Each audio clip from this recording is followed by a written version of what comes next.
ఇండస్ట్రీలో బాలకృష్ణ అంటే కాస్త డేరింగ్ స్వభావం అని చాలా మంది అభిప్రాయం. ఆయన సినిమా కోసం ఎంత కష్టమైన ఫేస్ చేయడానికైనా రెడీ అని అందరూ చెప్పే మాట.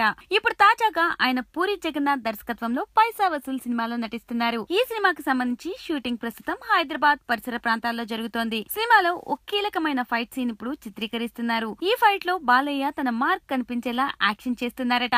ఈ సీన్ ప్రకారం హీరోయిన్ ఖైరా దత్ కు కూడా లొకేషన్ లో ఉండాలి. అందువల్ల లొకేషన్స్ కు వచ్చిన ఖైరా బాలయ్య అక్కడ చేస్తున్న రియల్ ఫీట్స్ ని చూసి షాక్ అయిందట. అయితే అందరి హీరోల మాదిరిగా డూప్స్ తో ఫైట్స్ లాగించేస్తారనుకుంటే బాలకృష్ణ డైరెక్ట్ గా ఆ సీన్ చేయడం ఆమెకి ఆశ్చర్యానికి గురి చేసిందట. దీంతో ఆమె ఆనందాన్ని తను ట్విట్టర్ లో షేర్ చేసుకుంది. బాలయ్య గారు యాక్షన్ సీన్ చూసి నేను స్టన్ అయిపోయా. అంత బాగా చేశారు ఆయన్ని ఆపడం అస్సలు ఎవరి వల్ల కాదు అని ఆమె ట్విట్టర్ లో తన ఆనందాన్ని షేర్ చేసింది. ఇప్పుడు ఆమె మాటలు ఒక్కసారిగా నందమూరి అభిమానుల ఆనందానికి గురి చేశాయి. దాంతో ఖైరాని కూడా బాలయ్య అభిమానులు ఆకాశానికెత్తేస్తున్నారు.